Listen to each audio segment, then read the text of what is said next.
Eight congruent semicircles are drawn inside a square of side length 4. Each semicircle begins at a vertex of the square and ends at a midpoint of an edge of the square. So that's the midpoint, and so the side length is 4 of the square. That's the midpoint of the side of the square. So that means the diameter of the semicircle is going to be 1, right? So then they're asking what is the area of the non-shaded part of the square. So to get the area of the non-shaded part, very simply we have to find the area of the square, which is very straightforward. That's 16 4 square. And we have to take away these shaded parts, the gray parts. So we need to find the area of the gray parts, which is not hard because it's a semicircle and we know the area of a semicircle.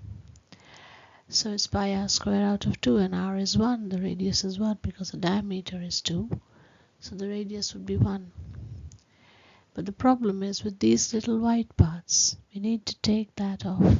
So the first part to answering the question would be to find this area of this white part. And if we find this area of these white parts are all equal, then our problem is solved. So what I would do first is, I just call them A. And we need to find the area of A. So to find the area of A, I first mark the 2 points. One is MN. So M and N are the center of the semicircle is N, and the midpoint of the side of the square is M. Okay, so the next part is to mark out, A and B. I put in the two ends of the the vertex, and A is where the two semicircles cross one another. So we need to find the area of this sector A and B. So find the area of the sector A and B, and then join AB and find the area of the triangle A and B.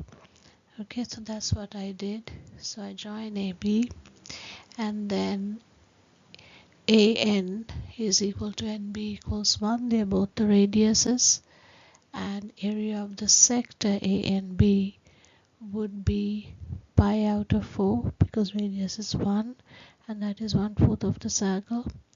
So area of the sector ANB we know. So area of the triangle ANB is half times base times height. So that's half times 1 times 1. So that's the base height. Half times 1 times 1, that's half.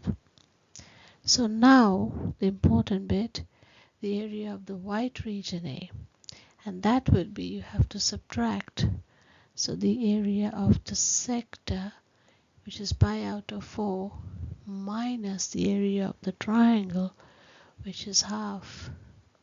So this whole bit minus this bit will give me this bit. Only the top part, not this bit.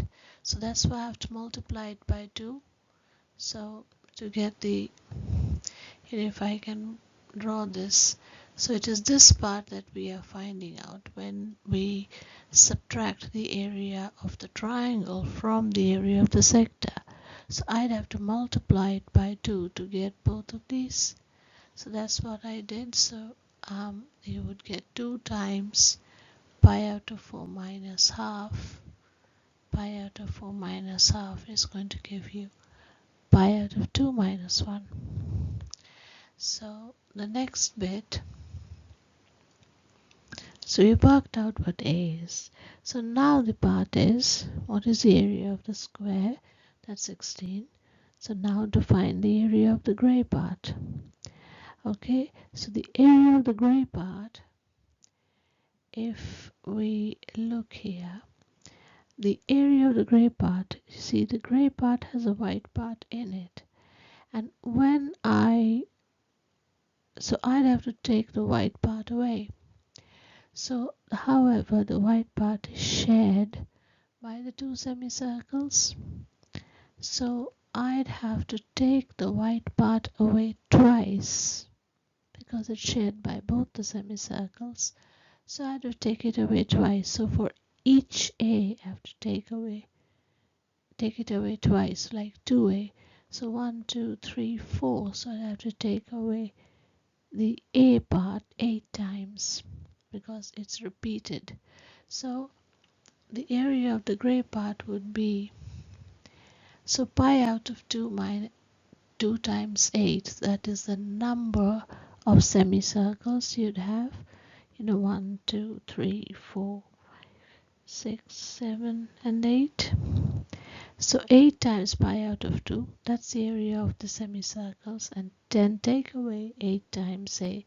So 8 times pi out of 2 minus 1, and that would give you 4 pi, so that's 4 pi, and then again minus 4 pi, and plus 8, so the answer is 8. So now, the easy bit, what is the area of the white part? So simply we need to find area of the square, which we have, minus the area of the gray part, which is 8. So what we get is 16 minus 8, and that is 8, and that is the answer.